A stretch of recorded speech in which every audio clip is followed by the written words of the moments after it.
with computer audio. Hello, Scott.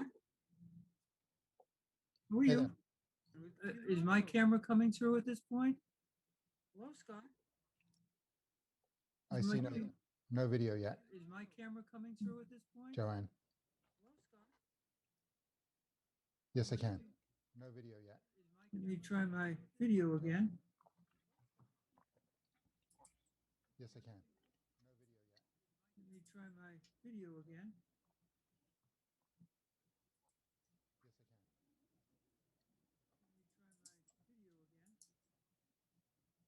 Somehow or other, my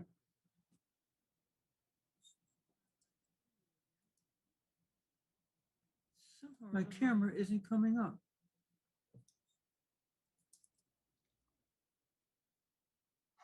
My camera isn't coming up. Or maybe you have another app that's using the camera. My camera isn't coming up. I'll try it again. Or maybe you have another app that's using the camera. I'll try it again. Or maybe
Ta-da!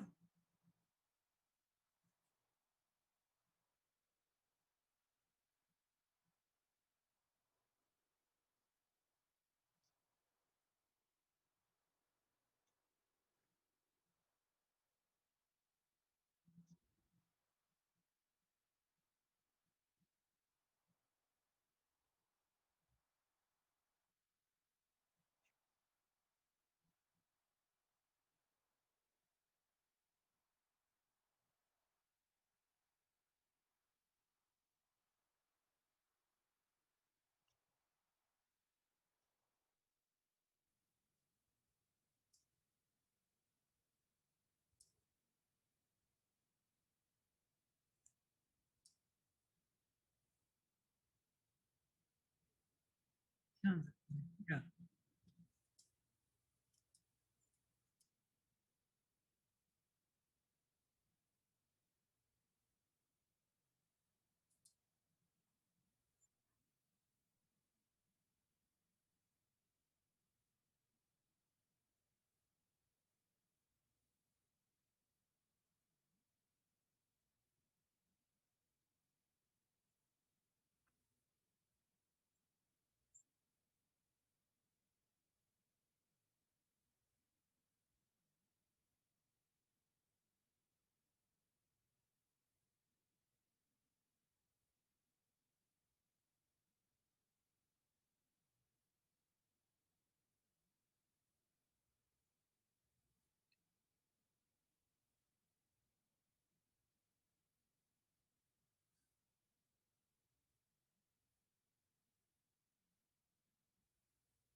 The, the book is called Textbook Rationality, and it's all about the way rationality kind of flies under the radar, that most people cannot define formally what it means. And that, you know, maybe we shouldn't be surprised if people have irrational beliefs if they don't know what rationality is. And it grew out of my experience being interested in the subject and still not knowing about it until about 10 years ago. So it's an interesting topic.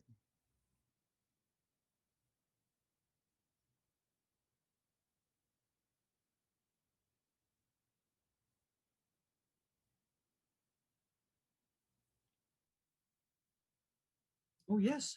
Actually, today, my seventh novel has been published on Amazon. It's called Gilrain Regnant, and it's the seventh of the series of Girali Chronicles. It's as an epic fantasy. So all of you who like, Gandalf and all those people, this is even better. And I say this from a completely unprejudiced point of view. Uh-oh. Was I frozen?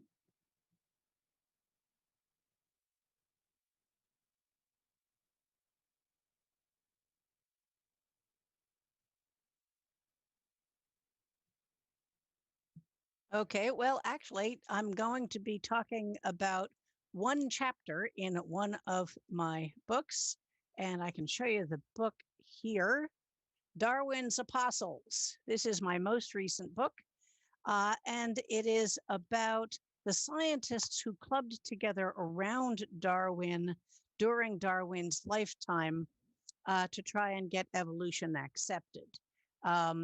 So, you know, it really was sort of like a modern media campaign, only done in Victorian times.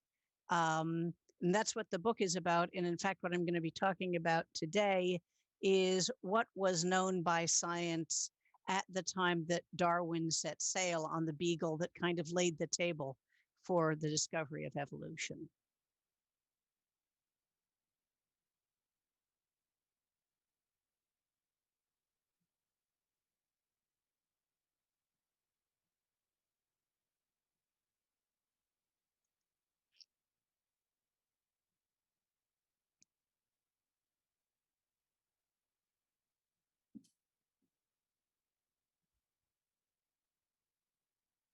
That's right. And I have over 50 so far. And I've just been talking actually with my with my daughter who lives in Geneva, Switzerland, and she's interested in putting them into publishing them together in a book. So that's a project, one project. Another project is writing some science memoirs about seeing particles, but these things are on my to-do list. But yeah, so I'm enjoying writing, but I'm still doing research as well, trying to get a project going at CERN, a new project there. So that's me. Yeah.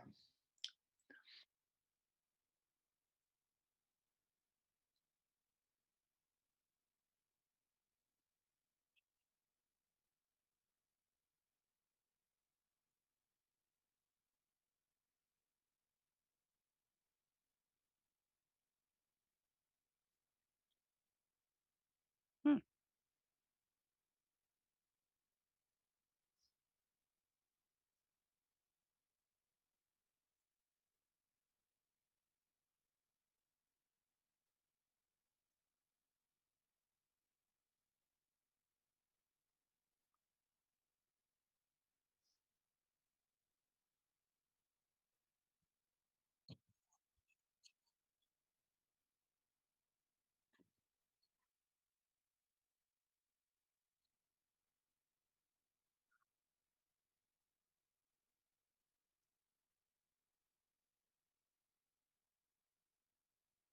Oh, there's all sorts of them that came out this week.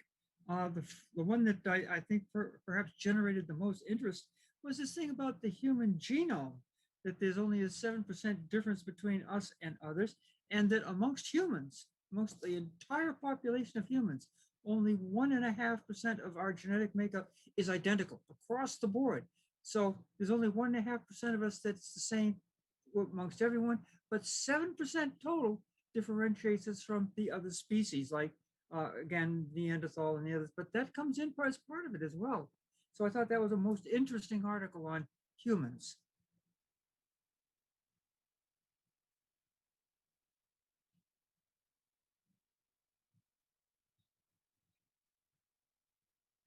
One 1.5% of all humans share one set of genomes. So if we look at the entire genome and we look at just one small fraction of it, all of us share 1.5% of it. And that's the only part which is identical across all human beings. No, wait a minute. I'm not getting this maths either. I think I'm confused like Scott is, because my understanding is that of the genome, say a genome of a human being and a genome of a chimpanzee or a gorilla, 97% is identical. So something like that. So, well, this article is saying that the 7% of the human genome is unique to humans as a group. And so that's all of us put together. So if you take that 7%, of that, there's only the 1.5%, which is common to everybody. That is the others 5.5%. Some people have it, some people don't. Some people have a little bit more Denisovan, some people have a little bit more Neanderthal, some people have more of this and more of that.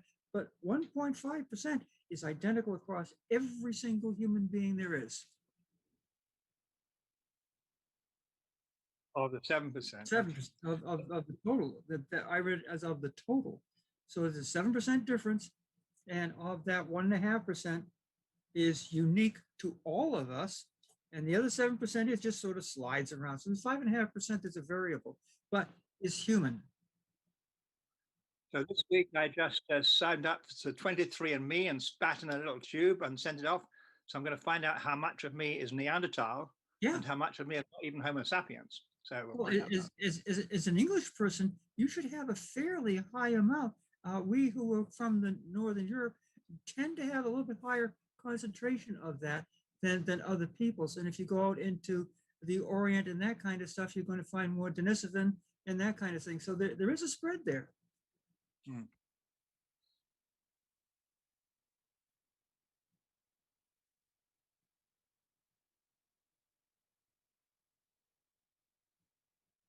Yes.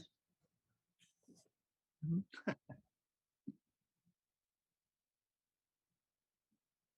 Damn, it's frozen up again. Is that why I enjoy beer so much? Mhm. Well, then you're just saying hello to your relatives. Yeah, right.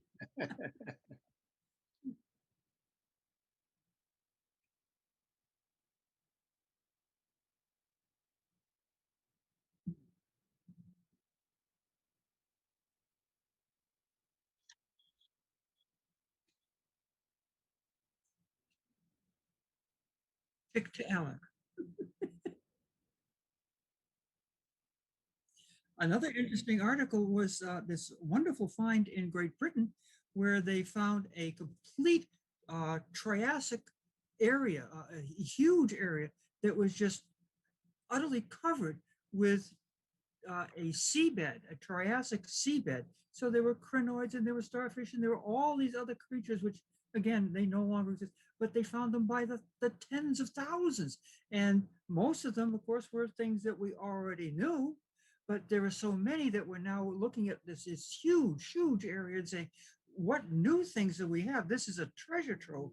And no one had known about it. And all of a sudden, a couple of amateurs actually in Great Britain were digging around and found it. And this is just probably the largest find of its kind since the Burgess Shales, for instance.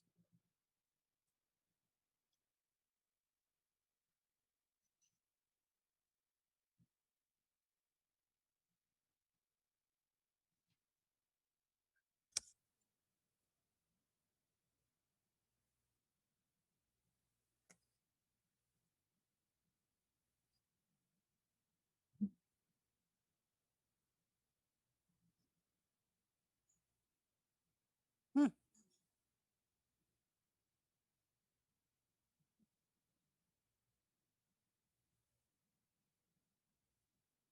But yeah, and if it's Norfolk, I mean, my family comes from Norfolk, so I'm obviously descended from these footprints. And may I, yeah, we all are. I'm sure we are. May I advertise something? This is a thing called the Lifelong Learning Institute, which you Oh, may or may yes. not have heard of. And I've organized with a colleague a course in September, October called Exploring the Universe, the Dark Side. That is about dark matter, dark energy, and black holes. So we've set up 6 Friday afternoon lectures. I'm afraid they'll be on Zoom, but you can sign up for them. And I think it's like there may be a $20 fee or something, but this Lifelong Learning Institute you can check it out. Wabonsi College organizes it together with Rhodes Scholar. So that's going to be Friday, September 10 to October 15. And we have 6 different lectures, 2 about dark energy, 2 about dark matter, 2 about black holes. So that could be interesting for you guys. You're supposed to be 50 years old or older for that. And it's for non-scientists, really. So.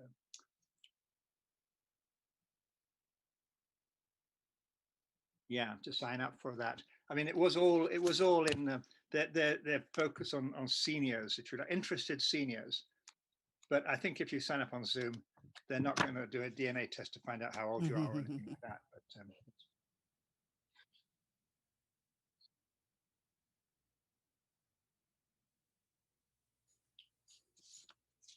Well, I was reading about pikas, and pikas are these tiny little sort of mouse-like creatures that live at very, very high elevations. Um, and they're very well adapted to extreme cold. Um, to the point where it's easy for them to overheat. So, in fact, they are very threatened by climate change because as the world gets warmer, they have to move higher and higher up the mountains because that's really the only place that they can live is at these very high elevations. Um, but it turns out that there's still kind of the question of, well, how do they survive in the harsh climates where they live? For instance, in one case, we have them in North America, but I'm now actually talking about some pikas that live in Tibet, and they don't hibernate. So they're actually out foraging all throughout the winter, except that the grass is very dry and brittle then. One of the things that they do to get by is they actually reduce their metabolism for about by about 30%, so that they're just using less fuel, which when it's that cold out is pretty remarkable by itself. But then on top of that, because this is biology and physics is much more elegant, it turned out that the answer, or at least part of the answer to how these creatures got by in the middle of the winter, is it turns out that they eat yak poop. So, as I said, biology is just not elegant the way that physics is. But this is news in the world of pika research. But as I said, pikas are very endangered now because of climate change, whether you're a Tibetan pika or whether you're a North American one. But they're really interesting creatures because they are so well adapted to both altitude and to extreme cold. Are they rodents, Abby? Are they? I'm not quite certain sort of what their family relationship is. Is it Pika? Is that how you spell pika? P-I-K-A, pika, yes. Okay.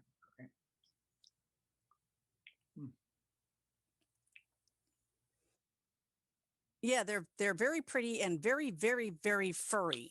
I mean, it's like, you know, there's this much creature and that much fur, this kind of thing.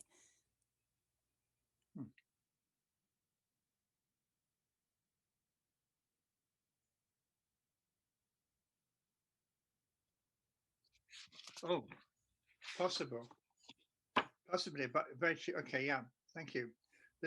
This Lifelong Learning Institute has many, many different courses of all different sort of subjects. So, so maybe it's $5 and you can get any you want.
Yeah. Yes, Question.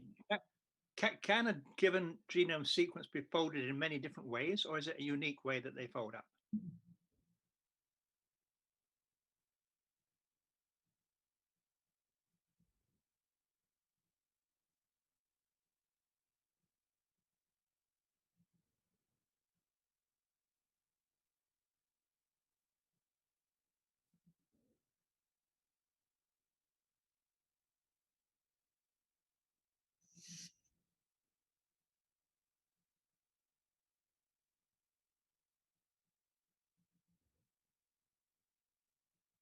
So one of the great dead ends in chemistry was the fact that in the early days, 50, 60 years ago, we thought that if we knew the chemistry of a gene and knew the chemistry of the protein itself, we would know the answers. And it quickly dawned on us that simply knowing the chemistry didn't do anything. And it was only when we discovered that these have to be folded in specific ways, that if you fold it in a different way, it has a different function, that all of the chemistry parts just went out the window. And once again, we're back to the biologist going, hey, it's your game. Never mind. Yeah, I think that it's intractable to calculate, from from the atomic physics, right? From the chemistry to say, if I build a chemical structure like this, how will it fold? Like, how will it settle? And so I believe the software that they use is like a deep learning software. So we've measured a lot of protein structures, and we know we know what the amino acid sequences. So it's learning from our experiments. And I think what it's done is, it's got to the point where the uncertainty in the structure that this program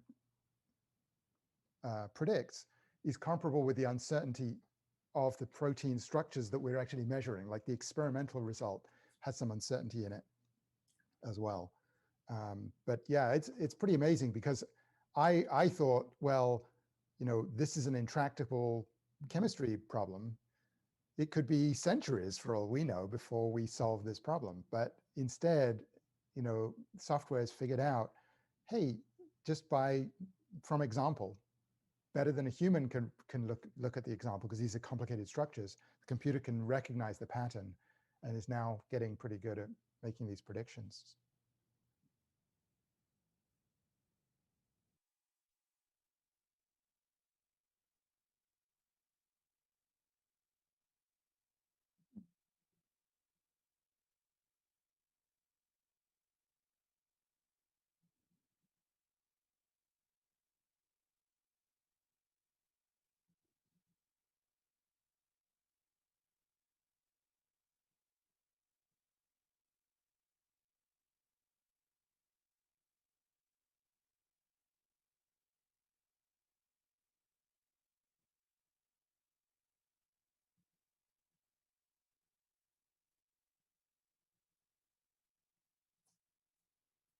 Yeah, yeah. One thing that's sort of fascinating when you think about, think of the different flowers: daffodils, roses, tulips. Now they're all different. They all have different shapes.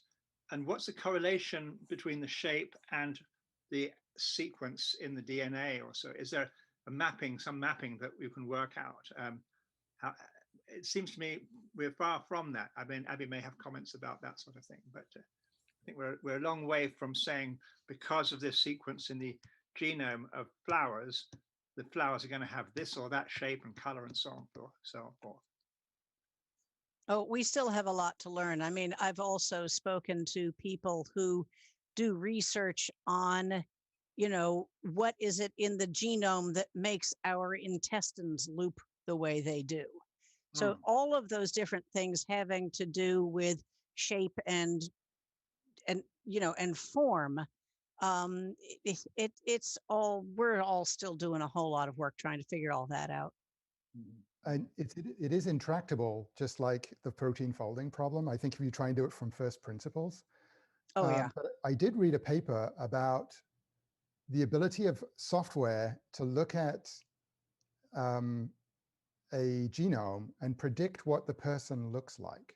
So it's a human genome, and predict what the person looks like. And at first, when I read this, I'm like, this is ridiculous. Of course, you can't predict that. But again, with deep learning, the computer doesn't really know what it's doing. It doesn't understand the chemical principles. It just knows the correlations. Right? So it's just looking for patterns, it sounds like you're saying. Yes. And I think the jury is still out on how accurate it is. But from what I've read, it actually seems like it may be possible to look at a human genome and then be able to predict in a pretty good way what they look like. So take that with a grain of salt. But if there is a way of doing it, it's not going to be, how does this gene work and make this protein? How does this protein feed into the development and so on? It's going to be more like, hey, we've measured thousands of genomes and thousands of faces, and these are the correlations that we found. So sort of doing it from the top down rather than the bottom up. That's really remarkable. And I wouldn't be surprised if it worked. I mean, maybe not immediately, but eventually. Yeah. Well, let's hope so, because we're looking at a new kind of infection that's coming in. It's just hit the West Coast. It's a superbug. It's a fungus, Candida aureus. And if it gets into a hospital, everyone dies. There is nothing that will affect it. All of the stuff that we know of won't affect it. if you go in and you do the ionization of the room and you use the bleach and everything else in the room, it will not kill all of them. They will come back. And once it's infected, you might as well burn the building down because you can't get rid of it. And it is lethal to humans. There's simply no cure for it. It's a fungus that we don't know its origin, but we do know that it has existed in other areas of the world. And unless we can find something to fight it, it's going to be even worse than COVID. And this might be one of those areas where this kind of technology is going to save us from this ravaging beast. But once again, it's just a fungus.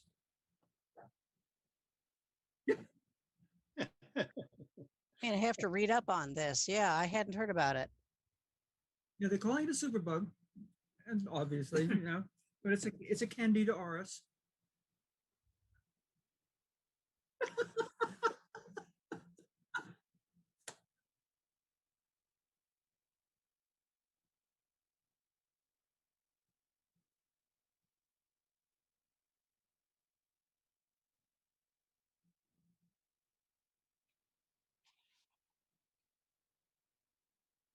Well, and in fact, I'm going to segue off of Joanne's comment and say, this is evolution letting us down again here.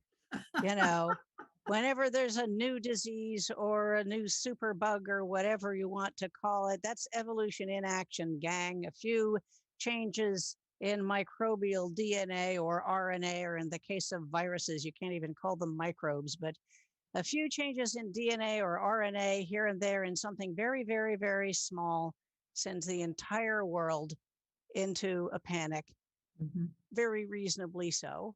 But well, that's evolution for you. It's always out to get you. But anyway, so how did we actually figure out evolution? I'm going to use the word we here for a moment, because one of the things that's noted often in science is that the same great discovery is often done by two or more people in different places who are not necessarily even working together. And people wonder why this is. And I remember one time going to this terrific seminar where there were some very distinguished speakers. And at one point, when there was a question and answer session, somebody in the audience wanted to know if this person believed in morphic resonance, which was the current woo idea of why great ideas take place in several different places at once, such as happened with Darwin and Wallace. And of course, the appropriate answer was, well, it would be interesting if there were any evidence for it. But certainly there is the known phenomenon of important discoveries that have stumped people for ages taking place, being done by different people in different places within a few years of each other. And that is what happened with evolution, which was initially figured out by Charles Darwin, but he didn't publish for decades. And then it was eventually also figured out by Alfred Russel Wallace independently, but he and Darwin were correspondents, and Wallace, fortunately for him, when he came up with the idea of evolution, he wrote a solid paper for it based on evidence that he had accumulated, wrote up a very good paper on it, and sent the article off to his correspondent in England, Charles Darwin. Wallace was in the Malay archipelago at the time, basically what is today Indonesia. And I say it's fortunate that he sent it to Darwin, because if he had sent it to most other scientists, they probably would have buried it. They would have said, this is ridiculous. What are you talking about? Whereas Darwin received it and basically said, oh dear, someone else has come up with my theory, which I really love and have been afraid to publish. But I still want credit for it. So they then had to figure out a way to have both Darwin and Wallace do their initial publications about evolution together at the same time. So that was what eventually happened in getting the initial publications about evolution out into the public. But as I said, Darwin and Wallace figured out the origin of species within a few decades of each other after this had stumped scientists for quite a long time. And what I want to do now is talk about sort of what religious thought had been beforehand, sort of what people were supposed to believe, but then what science had actually come along that was already showing cracks in the religious point of view, and what things we found out that were relatively recent that set the table for discovering evolution, and what problems there were in religious thought that was making sort of accepted religious dogma less and less likely. So that's what I'm going to be talking about today. And as I said, these sort of accepted religious thought among people who Darwin and Wallace would have known was, first of all, that whatever it was, God made it. God had made the natural world. The earth was thought to be about 6,000 years old, according to the Christian bishop Usher, who said he figured it out by looking at various dates and events in the Bible. And added on to that was the idea of the great chain of being, which basically started at the top with God and then went down to angels and then human beings and then animals and plants and then precious minerals and then finally dirt. So the great chain of being really just covered everything. And that's what people were expected to think in terms of how the natural and the supernatural worlds related to each other. And I'm just going to add that fossils obviously had been being discovered since people have been aware enough to say, what a funny looking rock. So, you know, we've always been aware of fossils, and there was some peculiar religious thought around fossils, or that maybe they were like minerals that were trying to imitate organisms for supernatural reasons. And the mystery of why you may find fossil shells on tops of mountains were kind of dismissed as being, well, that's due to the biblical flood. So the shells were just washed there. So anyway, that was kind of the state of play in religious thought when Darwin set sail. But there were a bunch of building blocks that had already been put in place that I think are very important. And so the foundation that I want to start with is the work of Carl Linnaeus, who started out biological classification. He also tried to classify minerals and didn't do as well with that. But he invented what we call the binomial classification, so that when Joanne was talking about Candida aureus, that's a good example. You have the genus Candida and then the species aureus. So this binomial classification was invented by Linnaeus. But what Linnaeus did was, without thinking about evolution at all, he invented a way of classifying organisms based on common characteristics. And he organized them into categories. So you would have a big category, like, say, mammals, that had the following characteristics in common. And it would include maintaining a normal body temperature, bearing live young, suckling their young with milk, and so on. So those would be mammals. Birds were a different classification, a different category. But then within mammals, there were some pretty obvious subcategories where you could look at carnivores, and you could look at primates, and you could look at, you know, rodents, and so on. And then down within each of those categories, you would have subcategories and subcategories, so that what most biologists are forced to learn at some point during their educations is that the order of bigness goes kingdom, phylum, class, order, family, genus, species. So you have the animal kingdom, the plant kingdom, the fungus kingdom, and then you work downwards from there. And so in the phylum, for instance, we are in the phylum Chordata, meaning that we have spinal cords at some point during our existence. And most people know what chordates kind of look like. They're the things with backbones, we think. But in fact, there are some things that briefly have spinal cords without having a bone surrounding it.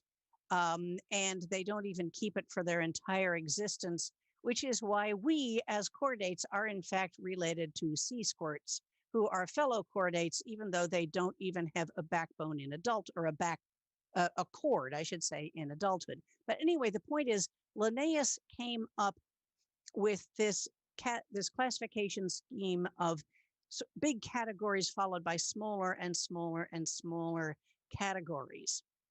And this kind of sets the table for thinking about evolution.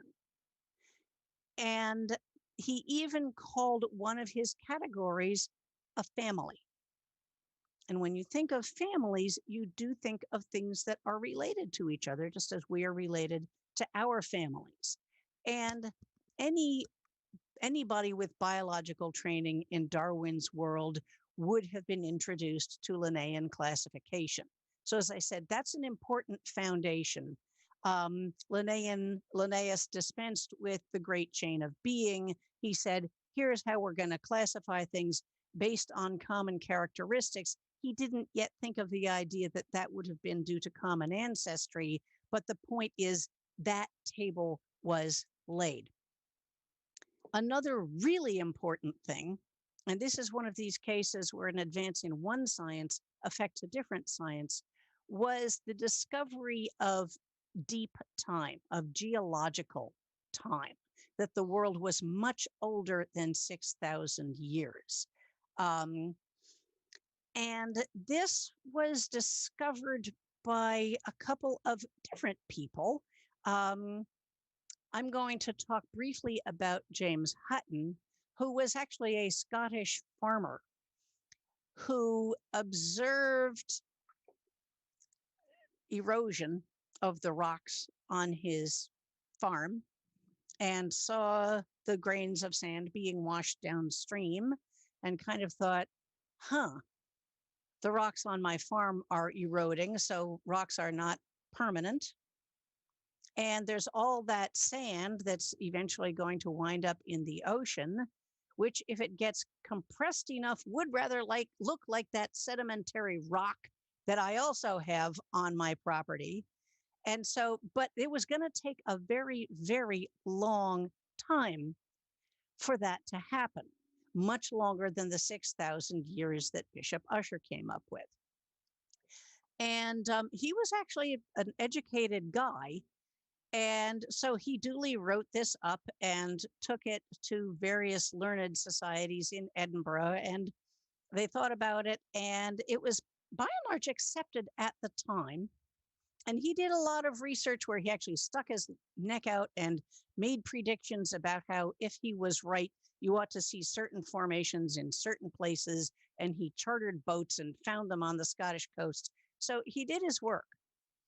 And it was accepted, but then later it kind of went out of fashion for a while, came back into being accepted in time for Charles Lyell to write sort of the accepted book on geology in Darwin's time. And Lyell was older than Darwin, but he wrote the book on modern geology as it was known at the time. In fact, he wrote 2 books, and Lyell's first book was given to Darwin when he set sail on the Beagle. So he had plenty of time to read it. And by the time he got to South America, he even noted in his journal that he was now seeing the landscape with Lyell's eyes. And this prepared him also for when he saw seashells on top of mountains, he thought in terms of land rising rather than the biblical flood. But he also had a much deeper concept of time than the 6,000 years that a religious scholar would have had. So that's thing two. We have Linnaean classification. We have the discovery of geological time. Then there's a problem as well, having to do with fossils, which is that if you look at fossils, they don't look like the animals we have now. So you ask yourself, of course, well, why don't we see today's animals in there? But also, where did all those other plants and animals go? Why aren't they here now? And this introduced the problem of extinction. And there's this whole business of, if God created the world and made everything perfect, why did all these animals go extinct? Why did all these plants go extinct? So the problem of extinction was kind of a real problem. And then there was the amazing discovery of what I will call faunal succession, which was discovered by an English canal engineer, where in the course of digging canals, he saw that there were different collections of fossils at different layers in the soil, and that he could predict which fossils would be aggregated, which fossils would co-occur, and at what level of soil they would be. So he could actually tell you ahead of time what you were going to see in each layer of soil, even in a place where you hadn't dug. But the thing that's also amazing when you think about this is that what he was noticing was that it wasn't just that some organisms came into existence and then went, but that whole ecosystems did. And so that was a pretty amazing thing to have thought of already. And these were all things that were known during Darwin's time, known to science. And then, and I should say, to known to one degree or another by both Darwin and Wallace. Then there is Malthus. And Thomas Malthus wrote an essay back in the 1700s having to do with human populations and basically why there was so much sickness and starvation among human populations. And he attributed it basically to when new food was discovered or made possible, usually through industrialization, that then people would have large families and most of the children would survive for a generation or two. But then as the human population grew, they outstripped their food supplies and you would then have widespread starvation again. So he commented on this having to do with human populations, but this significantly was read by both Darwin and Wallace, and they both made the same generalization to the idea that this would apply to animal populations as well. That it would not just be humans that had this problem of food and starvation and population growth and then food sources being reduced, but that this was going to apply to animals. And as I said, both Darwin and Wallace commented on the influence that Malthus had in their thinking. So as I said, these are all things that were there, that were talked about, that people kind of knew about, at least among the educated population. So that was all there. And I think you're already beginning to see how it is that this would make it possible to even conceive of an idea like evolution by natural selection.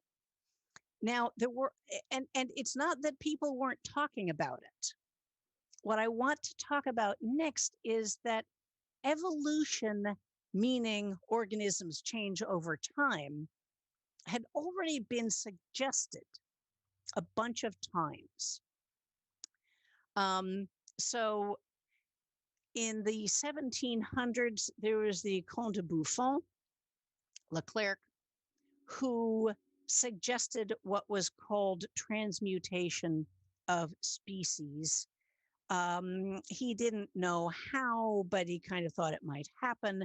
Famously, there was Lamarck, the French scientist and philosopher, who also suggested, well prior to Darwin and Wallace, that organisms changed over time, that species changed. But he was the one who thought that it had to do with acquired characteristics being passed on through the generations. So he got the mechanism wrong, but he did note that organisms change over time. So we had, as I said, Lamarck. Charles Darwin's own grandfather, Erasmus Darwin, also thought that organisms changed over time, but was not sure about the mechanism. And I should say that Charles Darwin never met his grandfather, so it's not like they chatted about it, which is really too bad. But he undoubtedly heard about his grandfather. Not more or less in Darwin's time, there was a publisher named Robert Chambers who anonymously published a book having to do with the origins of all kinds of different things, who also, again, suggested evolution. And that book was actually a big bestseller. Apparently, we are told that Prince Albert read it aloud to Queen Victoria.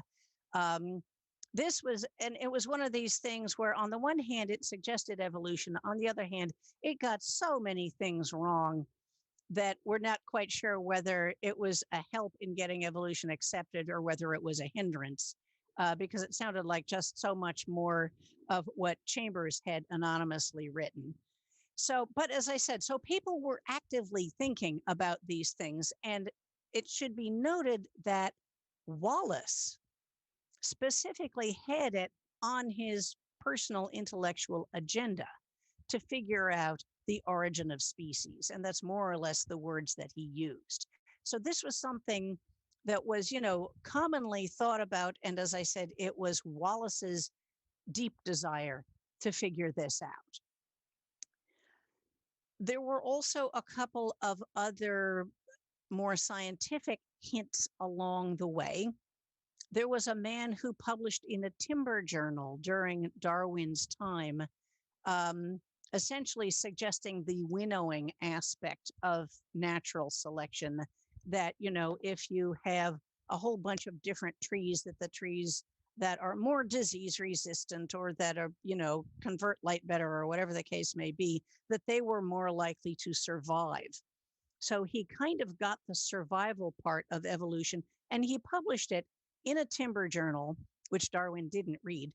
And after Darwin published Origin of Species, he very politely wrote to Darwin and said, well, I did already publish on this. And Darwin wrote back and said, my bad, basically terribly sorry, and gave him due credit in the next edition of Origin of Species.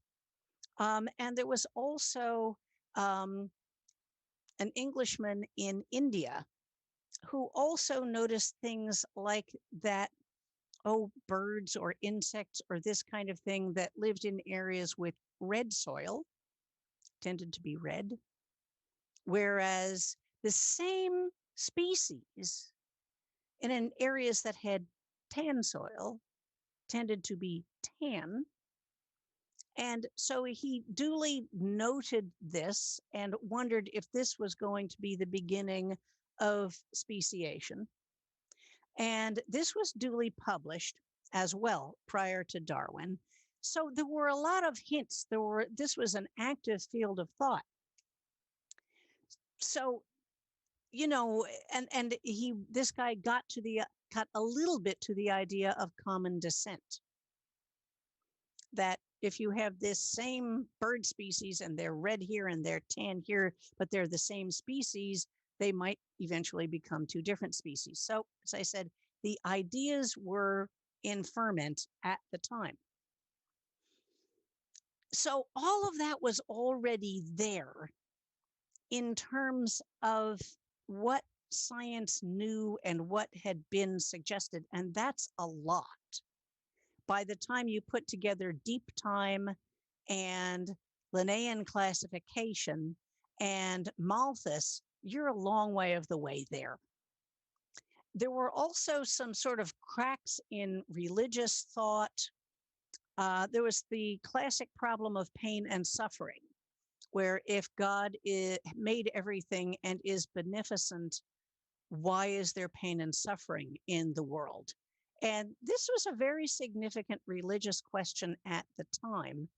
And Darwin really did worry about this. He could kind of understand how things might eat each other, for instance, that he could kind of get along with.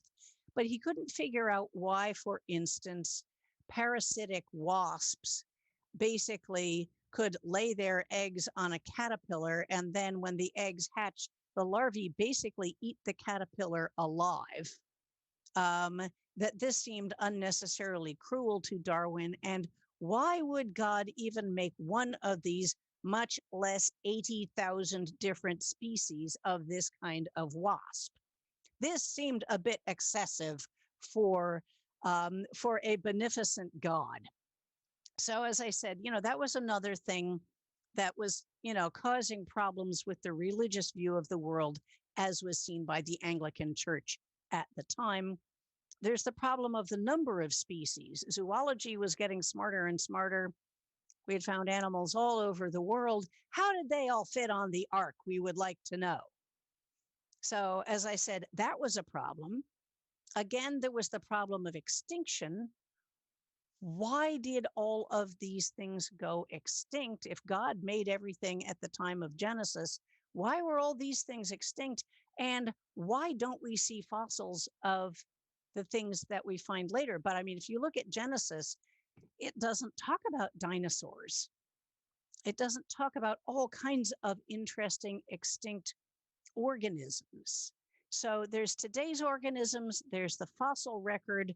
Why don't we see today's organisms in the older fossil record? And why do we see all of these different things that did exist that went extinct? This doesn't make sense if you really believe in Genesis. So as I said, these were all the different things that were in play at the time that made it possible for Darwin and Wallace to come up with the same idea, which was evolution by natural selection, the idea of common descent.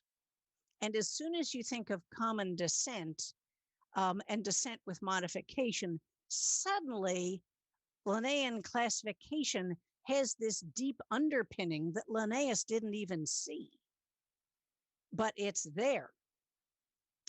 And so, as I said, all these things kind of worked together to make it possible for both Darwin and Wallace, who were working on kind of the same question at kind of the same time, to wind up finally figuring out the idea of evolution by natural selection, including the idea of the ideas, I should say, of common descent and descent with modification.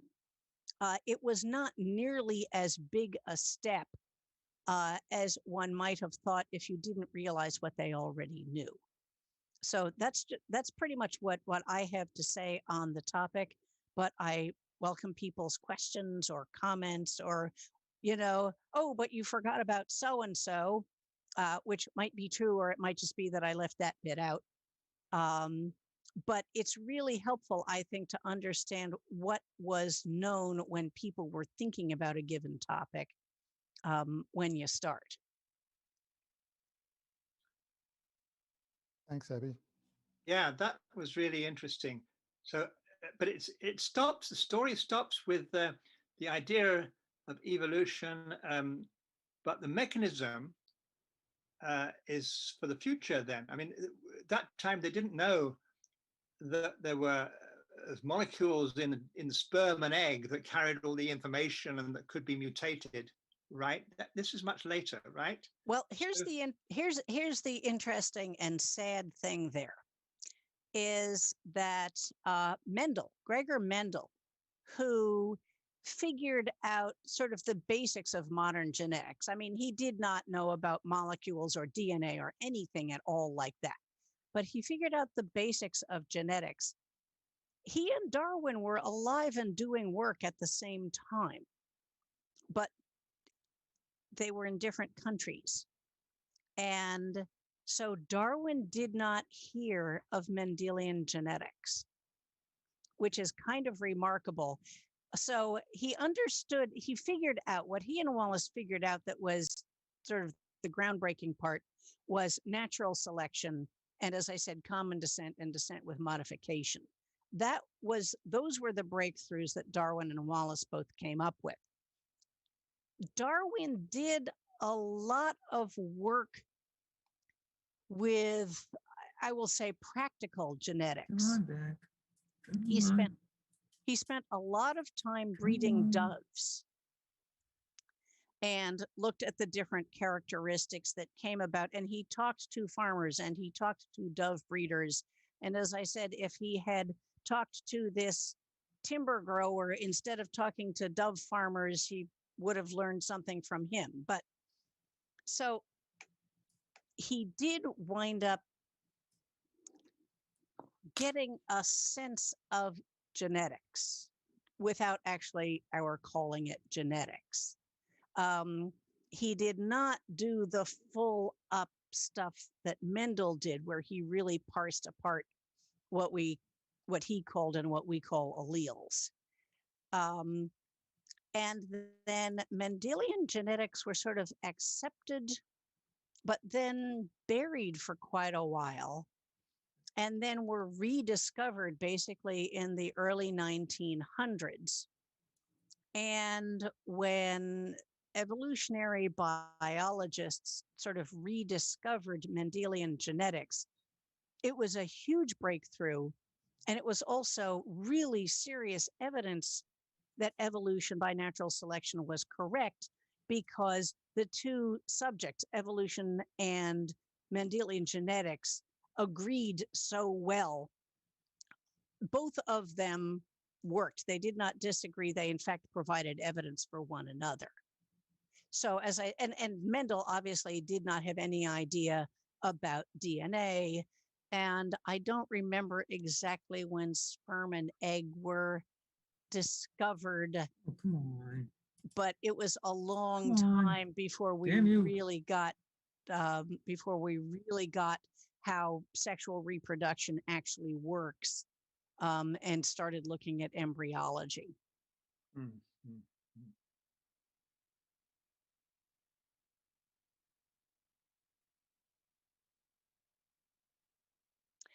Yes. Quite possibly, yeah. Yes. And he thought they were little tiny human beings, looking like little tiny human beings with tails or something. But that was way back in the 1700s, wasn't it? Right. Leeuwenhoek was way back. But in fact, actually proving that sperm meeting egg produced conception, that was actually a fairly tortuous bit of research to do. I don't remember the details of it, but I remember whoever did it, had to do things like basically create underpants for frogs.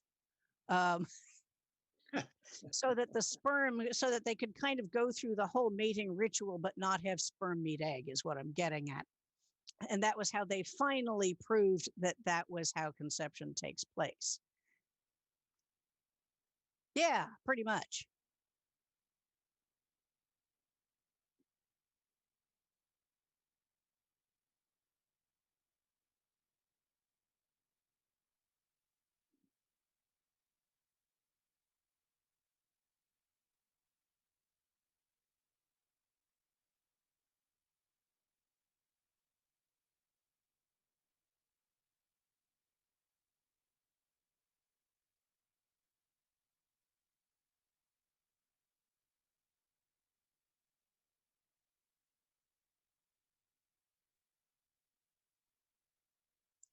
Well, one of the things that's interesting there is that Darwin, for all of his having been a Victorian gentleman with a whole bunch of sexist assumptions, he did actually think that female choice of mates was important, that was going to explain a lot, that females were choosy, and that this explained peacock's tails and probably explained a bunch of other things as well.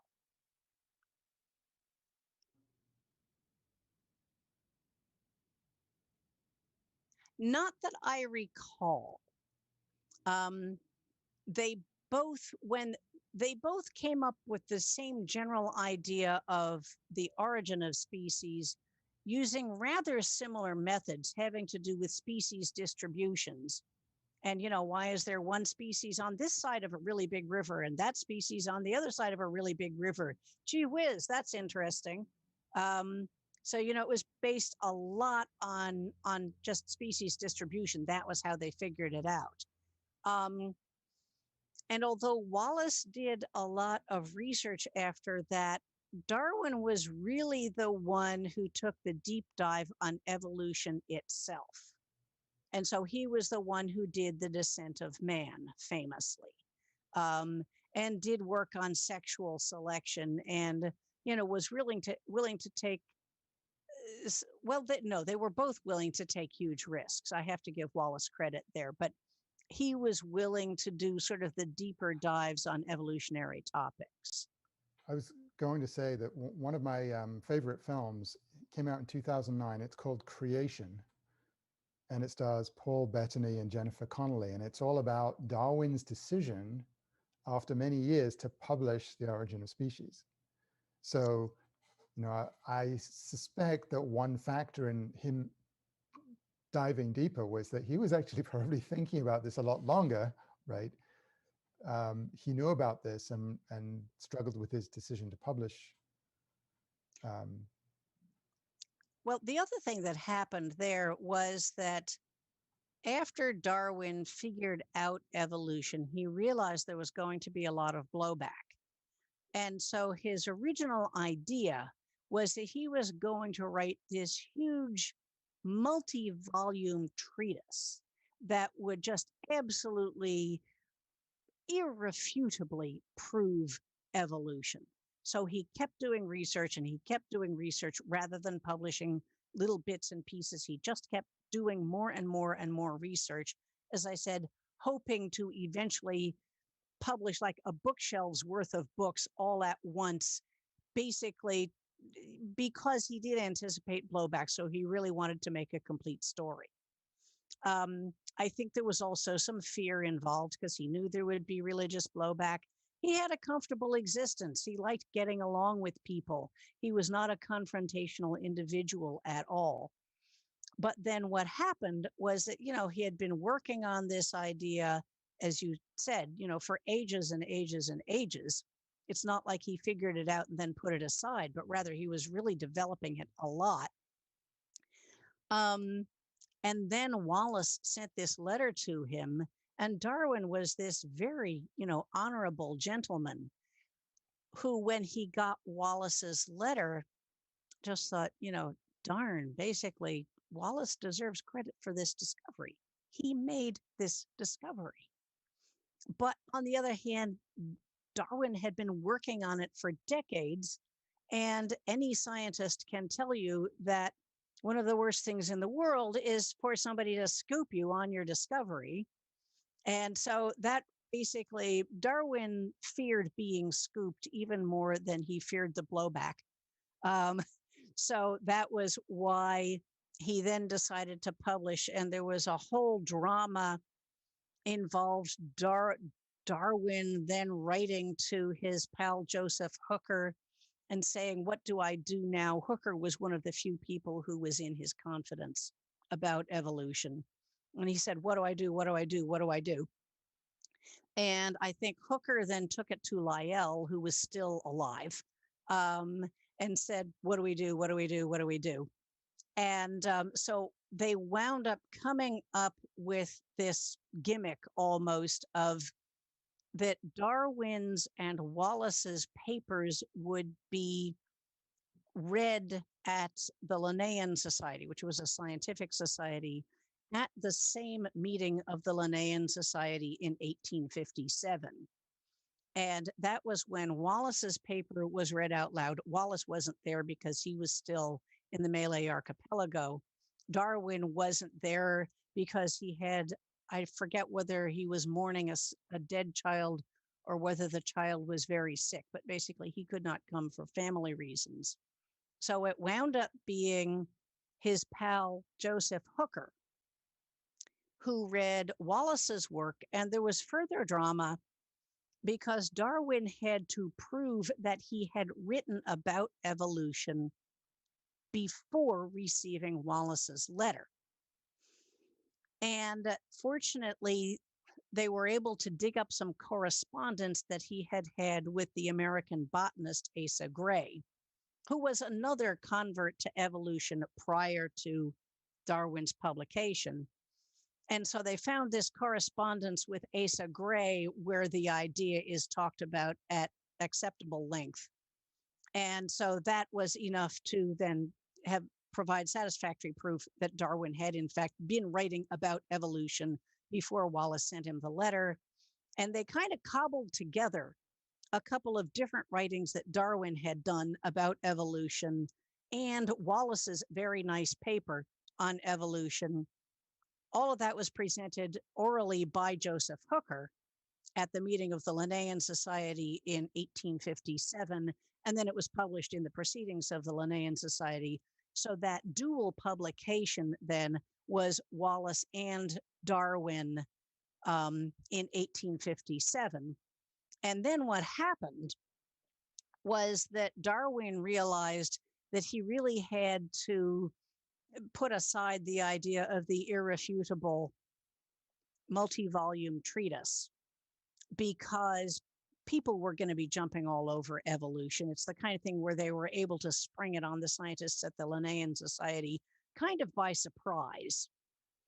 But they knew that within a few years, people were going to be jumping all over it, as indeed they did. And so Darwin knew that he basically had to come up with one really good, really readable volume. And that was how he wrote Origin of Species, almost in kind of a hurry. So it was published 2 years later in 1859, which for writing a book with that much stuff in it, if you've ever read it, there's a lot in it. Doing that in 2 years is practically lightning speed. And that was how Origin of Species got published. But he did have all of this other work that he had done and all of this other thinking he had done. So he then kept coming out with the volumes that followed Origin of Species, you know, including Descent of Man, including lots of publications on sexual selection and the like. So, you know, once the cat was out of the bag, then he was willing to publish. And he did it piecemeal, as he should have done in the first place, but was afraid to. As a biologist, I'm wondering whether Darwin was aware of any work in organic chemistry that was being done in the 1830s and 40s by chemists studying albumin, for example, egg white, and finding that there were, in fact, complex molecules and proteins. I'm just reading the word protein was invented it means of first importance from the Greek word. And that was named 1839 by Dutch chemist Gerardus Mulder. And during the 1830s and 40s, that was in 1839. And so the chemists were working out complex molecules, I mean, not at the level of DNA, but glucoses, glycine, sugars, and so on during that time. But maybe that was so different science from biology that sort of Darwin was doing that he didn't know. But the key, of course, to evolution is in the molecules. When they understood later, I don't know when DNA was discovered. I mean, I know it was, but I guess Darwin was not really aware. It was basically figured out that a cell's nucleus had the genetic material. That's why they are called nucleic acids. And so nucleic acids were, you know, a topic in chemistry, actually, for quite a while. And that was going to be sort of the big new thing, and indeed was. But that doesn't necessarily mean that they knew the structures of the sequences in nucleic acids. But that was that contemporary with Darwin? So he knew about nucleic acids, did he? Do you think? I would not be convinced of that at all. Right. I remember, I mean, nucleic acids were still a hot topic in the 1940s. So, Yeah. but, and in terms of the proteins, now I'm interested to hear you say that sugars, which are pretty simple molecules, did they, Joanne might know this, did they actually know the basically the formula for sugars in those days? Had they figured out carbon and 4 binding sites and that kind of thing? No, they didn't know all about that. They could get to some of the basic, how many carbons were in it, and how much oxygen, so they could have the basic idea of, there's this ratio of carbon to oxygen, but again, the hydrogen was sort of tricky. And of course, oxygen is by definition, you got to do the carbon dioxide bit. So as far as what it looked like, no, that took a long time to get to.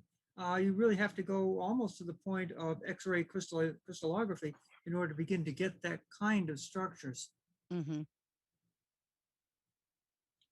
So I'm just looking at Asimov's Guide to Science, which is quite impressive, actually. And he says, cysteine discovered in 1899, so that's after Darwin, by a German Murner, double-headed molecule with 2 atoms of sulfur. So they got the structure of that. That was back in the late 19th century. Yes. So you got your basic C6H12O6. Yeah, but that's even then, that's the you have to formula, get your not the carbon. structure. There's a difference between structure and formula. Yeah. Okay. So we could have a basic ratio. Right. And that's always the basis of everything. But even coming up with the idea that carbon 12 was the basis for everything. We really hadn't come up with a good plan for where the atoms fit in. So the whole table of atoms was still in flux at that time. I guess so was it X-ray crystallography that sort of sorted that out in the 1910s? Yeah, it was the 20th century before we actually began to come up with something that we could all agree on was true. And of course, coming up with carbon 12 as being the measurement by which all other things would be taken. That was relatively recent. That was what, 1950s or 1960s that the carbon 12 became the standard. I'm not sure. So wait a minute, by carbon 12, you're distinguishing it from the isotope carbon 13? Correct. Carbon 12 became the measurement, and everything else was ratioed off of that. Because before that, we took carbon as being an entity, and of course, that was carbon 12, 13, 14. So that gave us a mixed number. And when we assigned that to be 12, of course, there was 12, 13, and 14. So the numbers were always in a problem until we actually got down and said, no, the isotope, carbon 12, will be our base, and we'll measure everything off of that. And it's basically ratios. Well, I think you're talking about carbon dating, because the different isotopes of carbon don't have any distinct. I'm talking about the carbon weights. When we begin to talk about the weight of atoms, carbon 12 is the benchmark by which all other atoms are weighed. Yes. Or the definition of the atomic weight. Okay. Yes. But when you come to organic molecules, they don't care whether it's carbon 12 or 13 or 14. It's just that carbon 12. Right.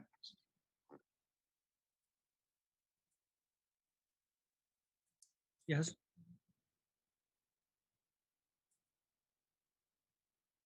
Yes, it does. Yep.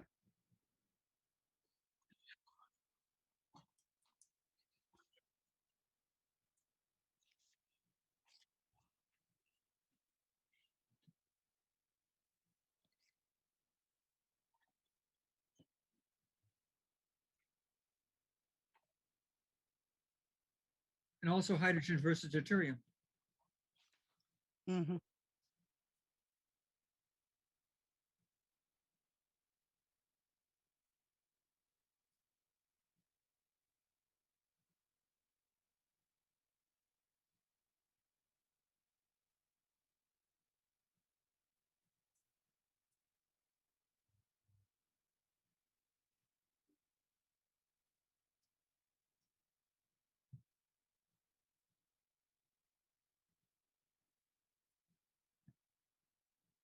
Are you saying that life takes up carbon in a different ratio of 12 to 13 than is Yes. natural? I mean, Yes. they're both stable isotopes, but you're saying that life preferentially picks up 12 rather than 13 or something like that? Yes.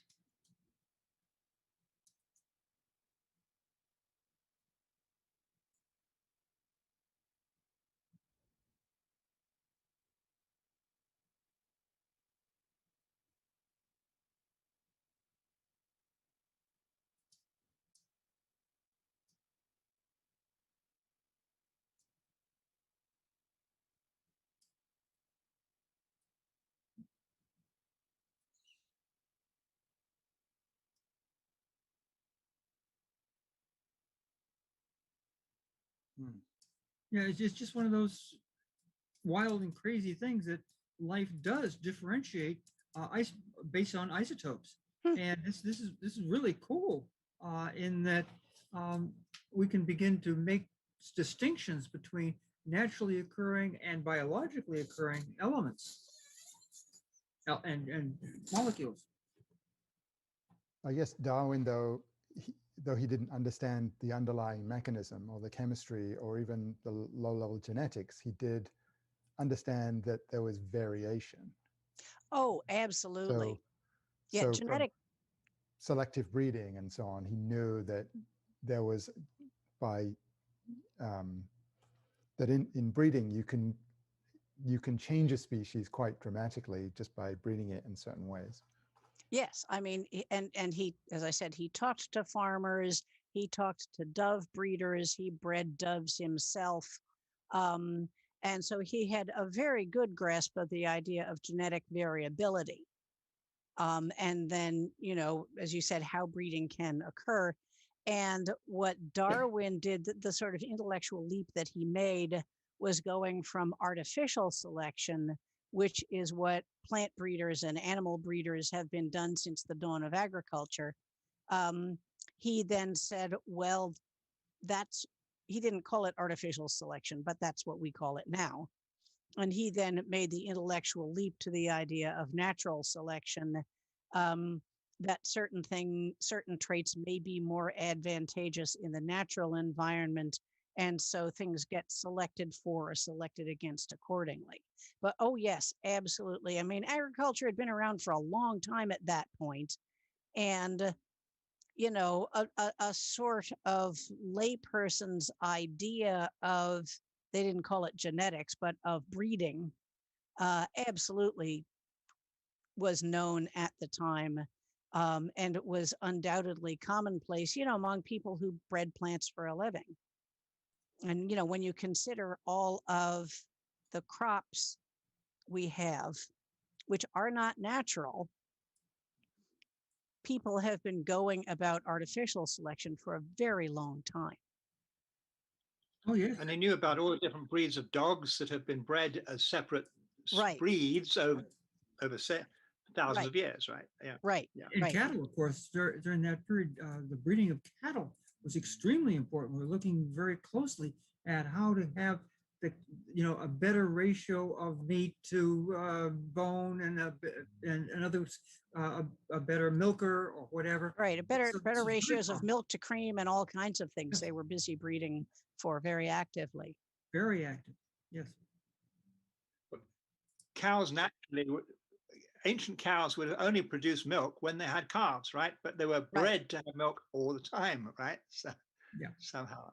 So, but of course, certain cows would continue to be milkable after the calf had been weaned. And so we began breeding for that for longer and longer and longer periods. So now when we look at our Guernseys and our Jerseys and our Holsteins, we look at a cow that's built to be a milking machine.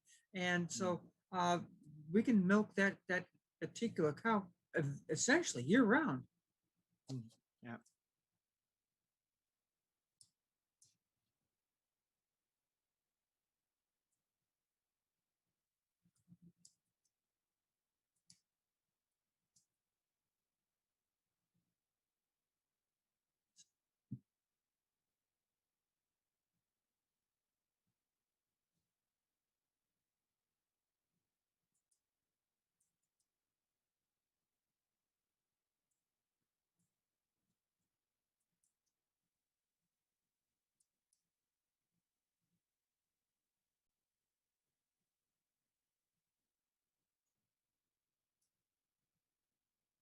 Mm-hmm. Do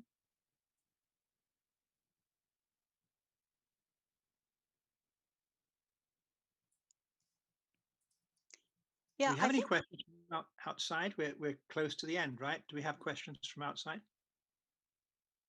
Oh, okay. but yeah, I think a lot of people, came very close in a lot of ways.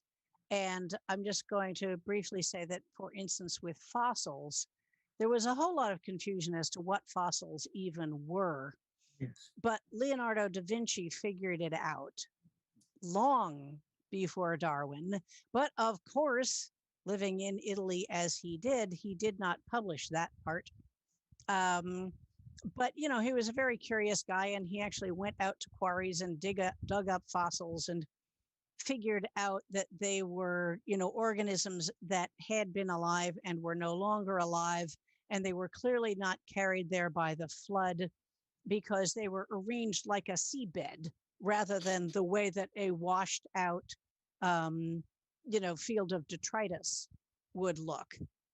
And so, he didn't figure out evolution necessarily, but he figured out what fossils were and that they were not from the flood and that they were, as I said, organisms that had been alive and were no longer and were then mineralized, which may sound obvious to us, but at the time was not, particularly when you have a lot of religious thinking getting in your way.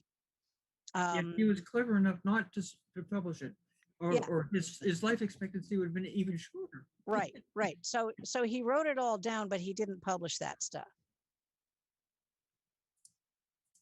And meanwhile, the rest of humanity went on for hundreds of years trying to figure out, as I said, if fossils were in some way, geology trying to imitate organisms for reasons that have not been made clear to me, but people actually thought that. Or they thought that there was some sort of prototype of the way things ought to be put together that resulted in rocks looking a lot like organisms. As I said, there was a lot of really convoluted thinking that's kind of hard for me to imagine now, because to me it's obvious that fossils are, the mineralized remains of ancient organisms. But that's because I've been brought up learning that, and it makes sense when you look at it. And it made sense to somebody like Leonardo, who was able to clear his mind enough to really just look and gather evidence. But it was not clear to really the rest of the world for a long time. They were put there to test your faith. There's that too. Yes, that's right.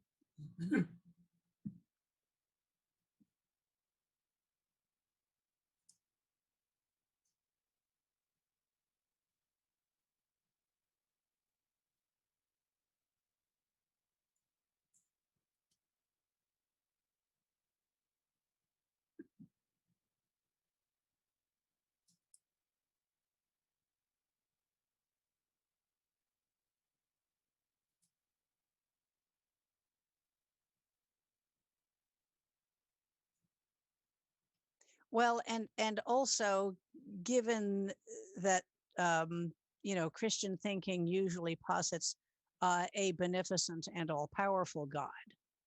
I mean, if you have a whole household full of gods the way pagans do, then some of them are going to be jerks. And, at that point, pain and suffering is easier to explain. But when you get down to a God that is monotheistic and all powerful and benevolent, then pain and suffering becomes a real problem for religion.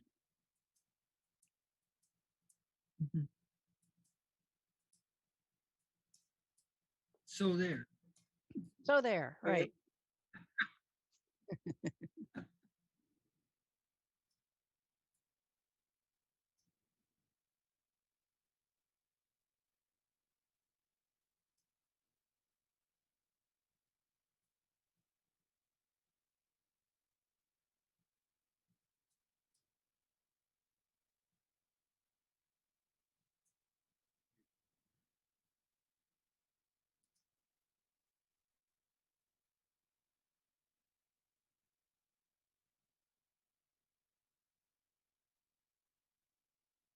Hmm.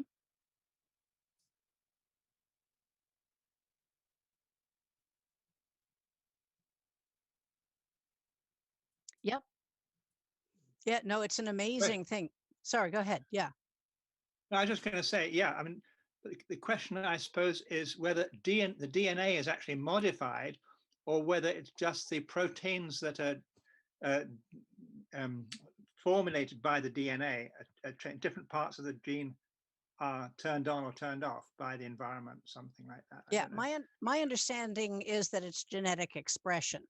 So you're not Yeah, actually changing the DNA. I mean, mutations also occur, don't get me wrong.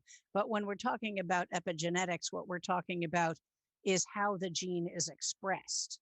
And it's just an amazing field that has so much to offer.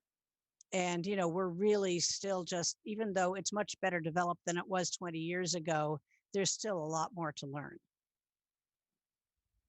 And again, does that involve the folding of the proteins? Yeah, That is probably. unstressed, the fold changes in some way? Right, right.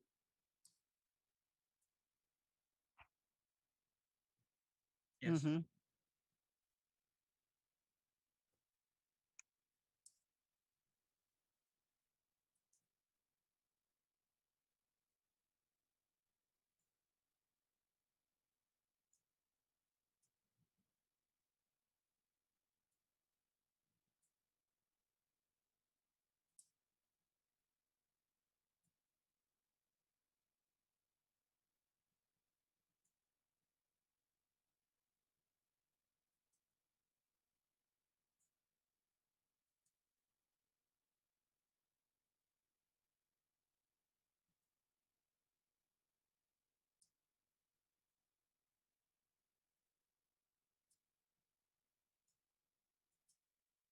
And I'm going to add to that, that on top of what you just said, you briefly mentioned enzymes. Enzymes are proteins too. So there are a lot of different proteins getting involved in all this. Well, isn't that one of the problems that we have with PTSD as well? That it causes a change within your own personal genome? That I don't know. Yeah. so I have one little, yeah, one I've little heard that. story. So Richard am I mute? No, Richard Dawkins, in some book, he said what he would question evolution if the completely the wrong fossils were found in the wrong strata. Okay, which made me think back to when I was a kid in living in Devon and collecting fossils, Devonian fossils, Mhm. and then we moved to Sussex, completely different strata, the Sussex clay, and I buried my fossils in the Sussex clay, thinking one day they might be found and cause a lot of puzzlement. They must be still there, but If only you hadn't dropped your pocket watch. Yeah. You and Arthur Conan Doyle, huh?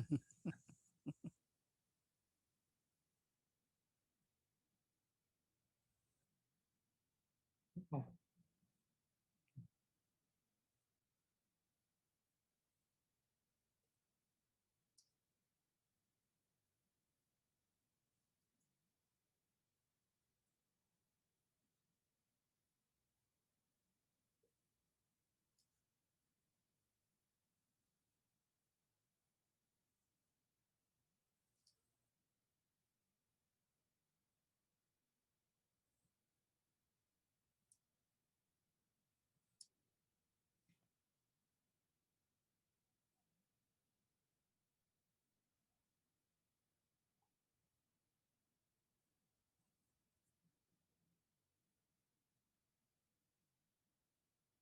Thank you, Abby.